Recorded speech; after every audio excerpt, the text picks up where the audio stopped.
महिला ग्रामसंघ उसरली खुर्द, ग्रुप ग्रामपंचायत उसरली खुर्द आणि rotary club of Panvel महानगर आणि जिल्हा परिषद शाळा या सगळ्यांच्या संयुक्त उपक्रमाने आजचा हा जो महिला दिन तुम्ही साजरा करताय याच्याबद्दल आधी तुमचं सगळ्यांचं मनपूर्वक अभिनंदन. खूपच सुंदर असा उपक्रम तुमचा चाललाय. मी काही तुम्हाला नवीन नाही आहे, मला वाटतं काही चेहरे मी ओळखते. 2-3 वर्षांपूर्वी आपली भेट अशीच झाली होती, अशाच एका व्याख्यानात झाली होती. मला थोडंसं इंटरॅक्टिव्ह करायला आवडेल. थोडं तुम्ही पण बोलाल का? हो मॅडम, बोलू ना. चालेल ना? हो. काय वाटतं, म्हणजे काय महिला दिन म्हणजे तुमच्यासाठी काय आहे? प्रत्येकाला वेगवेगळं असेल ना. मला महिला दिन वेगळा आहे, तुम्हाला वेगळा आहे, तुम्हाला वेगळा आहे, आणखीन कोणाला तरी वेगळा आहे. कोणीतरी सांगा, कोणीतरी 3-4 सांगा की काय आहे मला, माझ्यासाठी महिला दिन काय आहे आज. कोणीही सांगा ना. महिला दिन म्हणजे महिलांनी महिलांसाठी केलेल्या चांगल्या विचारांची उधळण, हा माझ्यासाठी महिला दिन आहे. परफेक्ट. टाळ्या टाळ्या टाळ्या टाळ्या. खूपच छान. आणखीन कोणी? महिलांनी महिलांसाठी केलेला उपक्रम आणि काहीतरी नवीन प्रोत्साहन देणं.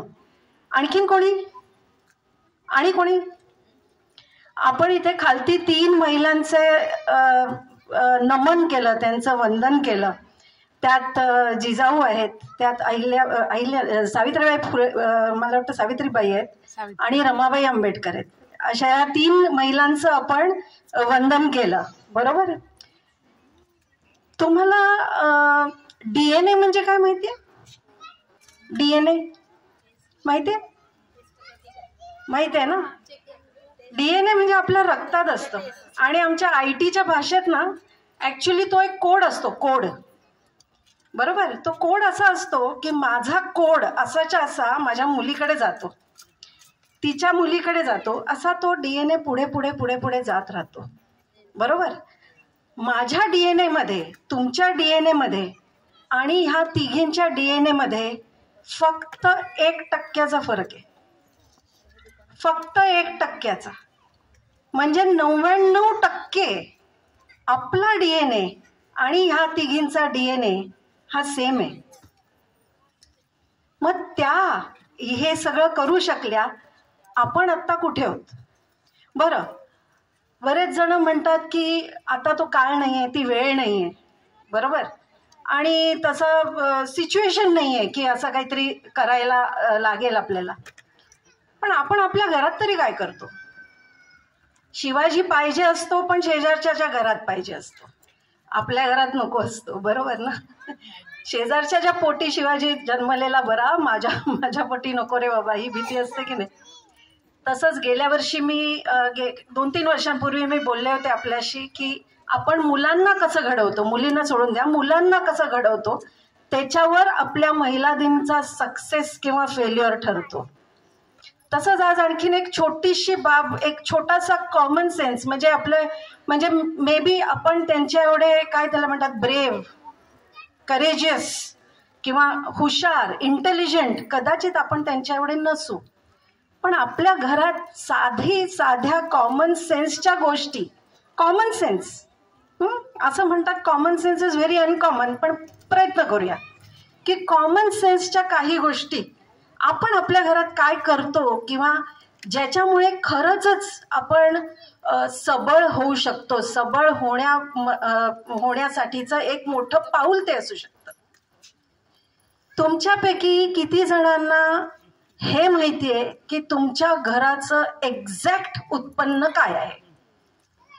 किती जणांना माहिती आहे की माझ्या घरात किती पैसे दिवसाला किंवा महिन्याला येतात? हे किती जणांना माहिती आहे? तुम्ही जर का स्वतःला सबळ बनवता, बरोबर. महिला दिन आज आपण साजरा करतोय, ही एकदम साधी शुल्लक बाब आहे, अगदी साधी, की माझ्या घराचं उत्पन्न काय आहे हे मला माहिती असायला पाहिजे. बरोबर. आणि का माहिती असायला पाहिजे. प्रश्न पुढचा आहे की का माहिती असायला पाहिजे. तुम्हाला माहिती आहे की आज सगळ्यात मोठा प्रॉब्लेम काय आहे? प्रॉब्लेम 2 प्रकारचे आहेत. एक, माणसाचं आयुष्य कमी आहे. दुसरं, माणसाचं आयुष्य खूप जास्ती आहे, बरोबर. कमी माणसाचं आयुष्य होणं म्हणजे ऍक्सिडेंट्स होणं किंवा बाकी काही गोष्टी, बाकी काही बाब होणं, which is not very common, very uncommon. पण आयुष्य खूप लांब असणं हे आता आपल्याला मोठा चॅलेंज किंवा एक मोठा प्रॉब्लेम म्हणून असा सापासारखा समोर येणार आहे. तुम्ही विचार करा की तुम्ही 90च्या वयापर्यंत जगलात, 100च्या वयापर्यंत जगलात, तर तुम्हाला कसं मेंटेन केलं जाईल, तुमचं कोण बघेल, मुलं बघणार ते, कारण मुलं तोपर्यंत त्यांची नातवंड झालेली असतात. ही गोष्ट आपल्याला आता लक्षात घ्यायला पाहिजे. आणि ह्या दृष्टीने आपल्या घराचं उत्पन्न काय, आपल्या पुढची काय सोय केली गेलेली आहे, आणि ती केली गेलेली नसेल तर ती आजच्या आज आपण का केली पाहिजे, हे सगळ्यात महत्वाचं आहे. आणि हे तुम्हाला सबळीकरणपर्यंत घेऊन जाईल. किती सोपं आहे, काही कठीण नाहीये. तुमच्या नवऱ्यांचे तुमच्या स्वतःच्या पॉलिसी असतात, हे असतात. किती जणांना माहितीये त्या पॉलिसीमध्ये नॉमिनेशन आहे का? 2, 3, 4, बस 5. बरं, नॉमिनेशन असेल तर कोणाचं नॉमिनेशन आहे? तुमचं आहे, मुलांचं आहे, कोणाचं आहे हे तुम्हाला माहितीये का? नाही. पहिली गोष्ट, ही सगळी माहिती जाणून घ्या. ओके. तुमच्यातल्या काही महिलांना महिन्याचे तुम्ही कमवत असाल किंवा काही महिलांना काही पैसे येत असतील दर महिन्यात, तर त्या पैशाचं तुम्ही नियोजन कसं करता, ही पण सबळीकरण करे जाणारी एक महत्वाची बाब आहे. तुम्ही त्याचं सेव्हिंग कसं करता? मी FD मध्ये टाकते, मी बचत गटात टाकते, इथे मला 3% मिळतात, इथे 4% मिळतात. कोणाला म्युच्युअल फंड काय आहे माहितीये का? म्युच्युअल फंड म्हणजे काय आहे माहितीये का? सगळ्यांना शेअर मार्केट बिर्केट नुसतं ऐकून माहिती असेल, बरोबर. आणि सगळ्यांना असं वाटत असेल की हे काय आपल्या काही हे नाही, आपला काही संबंध त्याच्याशी नाही. पण म्युच्युअल फंड सारखी साधी 500 रुपयांनी सुरू करणारी बचत ही तुम्हाला कुठल्या कुठे आणि किती इंडिपेंडेंट करून जाईल ह्याचं तुम्हाला एक आत्ता सांगता येणार. साध्या साध्या कॉमन सेन्सच्या ह्या गोष्टी 4 मला सांगाव्याशा वाटल्या. की आपल्याला सावित्रीबाई फुले नाही होत आहेत, आपल्याला जिजामाता नाही होत आहेत, आपला 1% फक्त DNA फरक आहे. त्या आपल्या पूर्वज आहेत, बरोबर. त्यांच्याकडनंच आपण आलेलो आहोत, पुढे जात आहोत. हे सगळं नाही तर ह्या सगळ्या घरात छोट्या छोट्या कॉमन सेन्सच्या गोष्टी तरी आपण कराव्या. आपल्या मुलांची काय सोय केली गेलेली आहे, आपली काय सोय केली गेलेली आहे. इथे कदाचित या काही महिला असतील किंवा नसतील की ज्यांचे हजबंड के अचानक अकाली मृत्यू झाला. आणि मी अशा अनेक स्त्रिया आज बघते की त्यांना ही घटना घडल्यावर हे माहिती नसतं की माझ्या नवऱ्याचे इन्व्हेस्टमेंट काय होते, त्यांनी काही जमिनी घेतल्या होत्या, त्यांनी कुठे बँकेत ठेवले होते, त्यांनी FD केले होते, काही माहिती नसतं, बरोबर. तर हे सगळ्यात मोठं चूक आहे. तुम्हाला प्रत्येक गोष्टीची माहिती असायला पाहिजे.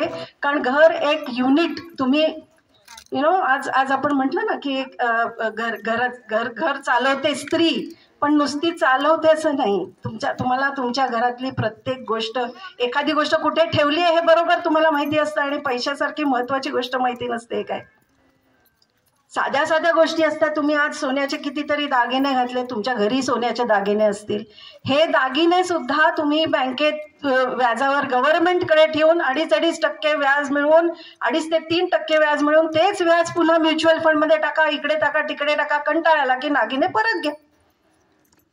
घरात असताना त्याचा काही उपयोग असतो का? पण ही माहिती करून घेणं, हे सगळ्या बाबी समजून घेणं. मी आज ह्या ऑकेजन मुळे रोटरीला मी विनंती करते की तुम्ही फायनान्शियल लिटरसीवर ग्रामस्थांसाठी एक छोटासा कार्यक्रम करावा, अगदी बेसिक. आणि आय थिंक सबळीकरणकडे ते खूप मोठं पाऊल असेल पहिलं. Thank you very much. Thank you for inviting me.